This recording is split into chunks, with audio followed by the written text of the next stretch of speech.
കൃഷ്ണ, ഗുരുവായൂരപ്പ, ഉണ്ണിക്കണ്ണ, വെണ്ണക്കണ്ണ, എനിക്ക് എൻ്റെ ഗുരുവായൂരപ്പനെ കുറിച്ച് പറഞ്ഞാൽ തീരാത്ത ഈ ഒരു ജന്മമല്ല 100 ജന്മം പറഞ്ഞാലും തീരില്ല, അത്രയ്ക്കുമുണ്ട്.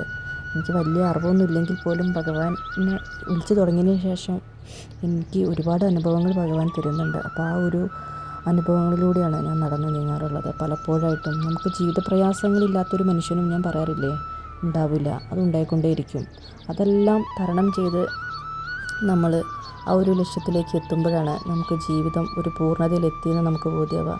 പലപ്പോഴും നമ്മുടെ ലക്ഷ്യങ്ങൾ നമുക്ക് മറികടക്കാൻ കഴിയാതെ വരുമ്പോൾ നമ്മൾ ആര് കൂട്ടി വിളിച്ചിട്ടും കാര്യമില്ല, ഈശ്വരനെ തന്നെ കൂട്ടി വിളിക്കണമെന്ന് എനിക്ക് ഏക പാഠം പഠിപ്പിച്ചു തന്നത് ഭഗവാനാണ്. കാരണം ആരൊക്കെ ഉണ്ടായാലും നമുക്ക് ചില സമയങ്ങളിൽ അവരൊന്നും നമ്മുടെ അടുത്ത് എത്തിക്കോളണമെന്നുമില്ല. കാരണം അത് കാലത്തിനനുസൃതമായി എല്ലാവരും മാറും. കാലത്തിനനുസരിച്ച് കാലാവസ്ഥ മാറുന്നത് പോലെ മനുഷ്യരും മാറിക്കൊണ്ടേയിരിക്കും. പക്ഷേ ഭഗവാന് മാറ്റമില്ല. ഭഗവാൻ എപ്പോഴും കൂടെ ഉണ്ടാകും. ആ ഒരു ബലത്തിലാണ് ഞാൻ ഇപ്പോഴും ജീവിക്കുന്നത്. ഈശ്വരനോട് കൂടുതൽ അടുത്ത് കഴിഞ്ഞാൽ പ്രയാസങ്ങൾ നമുക്കത് നിഷ്പ്രയാസം ഇല്ലാതെയാക്കാൻ കഴിയുമെന്നുള്ളത് തീർച്ചയാണ്. ഗുരുവായൂരപ്പൻ്റെ പല നാമങ്ങളും ഞാൻ നിരന്തരം ചൊല്ലാറുമുണ്ട്. പിന്നെ അത് മാത്രമല്ല, എന്തെങ്കിലും ഒരു പ്രയാസം നമ്മുടെ മനസ്സിൽ തോന്നിക്കഴിയുമ്പോൾ നമ്മൾ വിഷ്ണു സഹസ്രനാമം ഒന്ന് ചൊല്ലി നോക്കുക. എത്ര പെട്ടെന്നാണെന്നറിയാം. നമ്മുടെ ആ വയറിലുണ്ടാകുന്ന കത്തി ജ്വലിച്ച് നിൽക്കുന്ന ഒരു വിഷമമുണ്ടല്ലോ, അത് മനസ്സിലേക്കും വയറിലേക്കും ഇങ്ങോട്ട് കത്തി ജ്വലിച്ച് നിൽക്കുക ചെയ്യേണ്ടതൊക്കെ, അത് പെട്ടെന്ന് ഭഗവാന്റെ ആ നാമം ചൊല്ലുമ്പോൾ അത് തണുപ്പിച്ച് ഭഗവാൻ എൻ്റെ മനസ്സിനെ പൂർണ്ണ ആരോഗ്യത്തോടെ തിരിച്ചു തരും. നമുക്ക് നമ്മുടെ മനസ്സിനല്ലേ വേണ്ടത്? മനസ്സ് കിട്ടിയാലല്ലേ നമുക്ക് എന്തിനും ഒരു താല്പര്യം തോന്നുകയുള്ളൂ.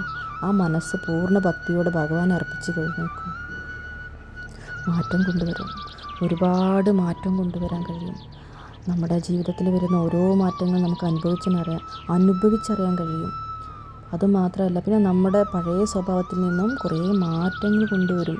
നിത്യനെ നമ്മൾ ചൊല്ലുന്ന നാമത്തിൻ്റെ ആ ഒരു ശക്തി കൊണ്ട് നമ്മളെന്ന വ്യക്തി മറ്റൊരു വ്യക്തിയായി മാറുകയും നമ്മൾ ഈശ്വരൻ്റെ ഗുണങ്ങളിലേക്ക് നമ്മൾ എത്തിപ്പെടും. നമ്മൾ ഏത് ഈശ്വരനെ വിളിക്കുന്ന ഈശ്വരൻ്റെ ഗുണങ്ങളെല്ലാം നമ്മളിലേക്ക് വന്നു ചേരും. ആരെയും നമുക്ക് സങ്കടപ്പെടുത്താനോ ആരോടും നമുക്ക് ദേഷ്യപ്പെടാനോ ആരോട് ശത്രുത പുലർത്താനൊന്നും നമുക്ക് കഴിയില്ല. അതെല്ലാം ഭഗവാൻ പറഞ്ഞു തരികയാണ്. ആ നാമം നിത്യനെ നമ്മൾ ചൊല്ലുമ്പോൾ സ്വാഭാവികമായിട്ടും നമുക്ക് വരുന്നൊരു മാറ്റമാണത്. അപ്പം പറയാനുള്ളത്, നിങ്ങൾ ഏത് പ്രയാസങ്ങളിൽ നിന്നാണെങ്കിലും ആരെ നിങ്ങൾ വേണമെങ്കിലും ഉപേക്ഷിച്ചോളൂ, പക്ഷേ ഭഗവാനെ നിങ്ങൾ കൈവിടരുത്. ഭഗവാൻ ഒരിക്കലും കൈവിടില്ല. പക്ഷേ ഭഗവാനോടുള്ള വിശ്വാസം നിങ്ങൾ മുറുകെ പിടിക്കണം, യാത്ര തുടരണം. പലതും നമ്മുടെ മുന്നിൽ വരും, പലതും നമ്മൾ സഹിക്കണം. അപ്പോഴും നിങ്ങൾ പ്രതീക്ഷിക്കണം ഭഗവാൻ ഇവിടെ ഉണ്ട്. പ്രതീക്ഷയല്ല, എന്താ പറയുക, നമ്മളാ സത്യം മനസ്സിലാക്കുക. ഭഗവാൻ ഇതൊക്കെ കാണുന്നുണ്ട്. അതൊക്കെ നമ്മൾ വിചാരിക്കും ഇതൊന്നും കാണുന്നില്ല, അതൊക്കെ തോന്നലൊന്നുമല്ല. സത്യമായിട്ടും കൃഷ്ണൻ നമ്മുടെ കൂടെ ഉണ്ട്. അത് അനുഭവിച്ചറിഞ്ഞതുകൊണ്ട് പറയാണ്. നമുക്ക് സമയമില്ലെങ്കിലും നമുക്ക് പണി ഇങ്ങനെ തുടർച്ചയായിട്ട് എടുക്കുന്ന ഒരു വ്യക്തിയാണെങ്കിൽ നമ്മൾ പണിയെടുത്തുകൊണ്ട് നമുക്ക് നാമം ചൊല്ലാം. ഇതെല്ലാം ഈ നാമത്തിന് പ്രത്യേകിച്ച് പറയാനുള്ള കാരണം, നമ്മുടെ മനസ്സ് അതിലേക്ക് ഇങ്ങനെ ഓട്ടോമാറ്റിക്കായിട്ട് ഇങ്ങനെ ശ്രദ്ധ തിരിയും നമ്മളറിയാതെ. അത് തന്നെയാണ് നമ്മുടെ ഏക മാറ്റം. അതിലൂടെയാണ് നമുക്ക് മാറാൻ കഴിയുക. പെട്ടെന്നൊന്നും ഒരാൾക്ക് ഒരു നിമിഷം കൊണ്ടൊന്നും മാറാൻ കഴിയില്ല. ക്രമേണ മാറി വരും. ആ മാറ്റം കൊണ്ട് നമുക്ക് പല മാറ്റങ്ങളും നമ്മുടെ ജീവിതത്തിൽ കൊണ്ടുവരും. സാമ്പത്തികവും മാനസികവും ശാരീരികവുമായ എല്ലാ പ്രശ്നങ്ങൾക്കും ഒരു പരിധി വരെ നമുക്ക് മാറ്റം കൊണ്ടുവരാൻ കഴിയും.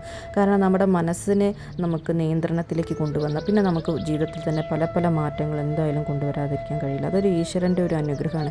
പിന്നെ എന്ന് പറയുന്നത്, പൂർവ്വജന്മത്തിലെ കർമ്മഫലത്തിനനുസരിച്ചിട്ടായിരിക്കും നമ്മൾ ഈ ജന്മം അനുഭവിച്ച് തീർക്കുക. കഴിഞ്ഞ ജന്മത്തിൽ നമ്മൾ ആരെയാണോ ആരാധിച്ചിരുന്നത് അതേ ദൈവം തന്നെയായിരിക്കും നമ്മൾ ഈ ജന്മത്തിൽ ആരാധിക്കാൻ ഞാൻ മുൻപ് പറഞ്ഞിട്ടുണ്ട്. കാരണം എൻ്റെ അനുഭവമാണ്. ഞാൻ കൂടുതലായിട്ടും കൃഷ്ണനെയും അമ്മയെയാണ് കൂടുതൽ ഞാൻ ആരാധിച്ചിരുന്നത്. അവർ രണ്ടുപേരും എപ്പോഴും എൻ്റെ വിളിപ്പുറത്ത് വരുന്നുണ്ട്. അതുകൊണ്ട് ഞാൻ അവരൊരിക്കലും വിട്ടുപോകുന്നില്ല. ക്രമേണ എനിക്ക് പറ്റാത്ത സമയങ്ങളിലെല്ലാം എനിക്കത് ഭയങ്കര ഒരു വിഷമമാണ്. പക്ഷേ എന്നാൽ അതിനൊരു സമയം ഞാൻ കണ്ടെത്തിയിരിക്കും. അതേപോലെ തന്നെ നമ്മളെല്ലാ പണികളും കഴിഞ്ഞ് ഒന്ന് സ്വസ്ഥമായിട്ടിരിക്കുന്ന ഒരു സമയമുണ്ടല്ലോ, ആ സമയം നമുക്ക് വേണ്ടി കണ്ടെത്തുക എന്നത് മാത്രമാണ്. നമുക്ക് വേണ്ടിയിട്ടൊരു സമയം കണ്ടെത്തുക, നമ്മളോട് കൂടുതൽ നമ്മൾ അടുപ്പം കാണിച്ചെങ്കിൽ മാത്രമേ നമുക്ക് ഈശ്വരനോട് അടുപ്പം കാണിക്കാൻ കഴിയുള്ളൂ. അല്ലാതെ സമയത്തിൻ്റെ പുറകെ നമ്മൾ പോവാതെ നമ്മൾ എന്താ പറയുക, ഈശ്വരൻ്റെ കൂടെ കൂട്ടിപ്പിടിച്ച് ആ സമയമായിട്ട് നമ്മൾ ബന്ധപ്പെടുത്തുക. കുറേയൊക്കെ എന്നുവെച്ചാൽ നമ്മൾ സമയം നമുക്ക് കടന്നു പോകും, നമുക്ക് വേണ്ടി കാത്തിരിക്കില്ല. അപ്പോൾ ആ സമയത്തിനനുസരിച്ച് നമുക്ക് ജീവിതശൈലിയിൽ ഒരു മാറ്റം വരുത്തുക എന്നാണ് ഞാൻ ഉദ്ദേശിക്കുന്നത് കേട്ടോ. അത് മാറ്റം വരുത്തി കഴിഞ്ഞാൽ നമുക്ക് കുറേ പ്രയാസങ്ങൾ മാറിക്കിട്ടും. പിന്നെ നമ്മുടെ ആ ഒരു ശൈലിയൊക്കെ കുറച്ചൊക്കെ ഒന്ന് മാറും. പിന്നെ ക്രമേണ നമ്മൾ വേറൊരു വ്യക്തിയായി മാറിക്കൊണ്ടിരിക്കും. പിന്നെ നമുക്ക് തന്നെ മനസ്സിലാക്കാൻ കഴിയും എന്താണ് നമ്മൾ പറയുന്നതും ചെയ്യുന്നതും ചിന്തിക്കുന്നതും ഒക്കെ. അതെന്താണെന്നറിയാം, ഈശ്വരൻ്റെ ഒരു പ്രത്യേകത എന്ന് പറഞ്ഞാൽ ഈശ്വരനോട് അടുത്ത് കഴിഞ്ഞാൽ നമുക്കിതിൻ്റെയൊക്കെ എന്താണ് അതിൻ്റെ ഏറ്റവും കൂടുതലൊരു നല്ല വശവും ചീത്ത വശമൊക്കെ നമുക്ക് മനസ്സിലാവും. ഒരാൾ നമ്മളോട് അടുക്കാൻ വരുന്നുണ്ടെങ്കിൽ നമുക്ക് അത് എങ്ങനത്തെ ഒരു വ്യക്തിയാണെന്ന് പോലും നമുക്ക് പറയാതെ തന്നെ നമ്മുടെ മനസ്സിന് റിസൾട്ട് കിട്ടും. അപ്പോൾ ഇങ്ങനത്തെ ഓരോ കാര്യങ്ങൾ നിങ്ങൾ നിത്യേന ചെയ്ത് നോക്കുക. എന്ന് വെച്ചാൽ നിത്യേന നിങ്ങൾ നാമം ചൊല്ലുക. ഇനി അതിന് മെഡിറ്റേഷനൊന്നും നിങ്ങൾക്ക് കഴിയാത്തൊരു വ്യക്തിയാണെങ്കിൽ നിത്യേന നാമം ചൊല്ലിയാലും മതി. കൃഷ്ണൻ്റെ എത്ര നാമങ്ങളുണ്ട്, അല്ലെങ്കിൽ കൃഷ്ണൻ തന്നെ ആയിരിക്കുന്നത്, നിങ്ങൾക്ക് ഇഷ്ടപ്പെട്ട ഏതൊരു ദൈവത്തിൻ്റെ നാമം നിങ്ങൾ നിത്യേന ചൊല്ലി നോക്കൂ. മാറ്റം കൊണ്ടുവരാൻ കഴിയും. കാരണം അതങ്ങനെയാണ്, ഈശ്വരൻ്റെ ഒരു പ്രത്യേകതയാണ്. ഈശ്വരനോട് അടുത്താൽ ഈശ്വരൻ്റെ ഗുണങ്ങൾ മാത്രമേ പഠിക്കുകയുള്ളൂ. അല്ലാതെ നമുക്ക് ഒരു പ്രത്യേകിച്ചുള്ളൊരു നമ്മളിപ്പോൾ കൂടുതൽ ആരോട് അടുക്കുന്നത് ആ വ്യക്തിയുടെ സ്വഭാവം നമ്മൾ കൂടുതൽ പഠിച്ചു വരും. സ്വാഭാവികമല്ല. ഇനിയിപ്പോൾ ഒരു നല്ലൊരാളോടാണെങ്കിലും മോശപ്പെട്ട ഒരാളോടാണെങ്കിലും നമ്മൾ അയാളുടെ സ്വഭാവം കുറേയൊക്കെ കണ്ടു പഠിക്കും. അതുകൊണ്ടാണ് നമ്മൾ ഈശ്വരനോട് അടുക്കാൻ ശ്രമിക്കുക കൂടുതൽ.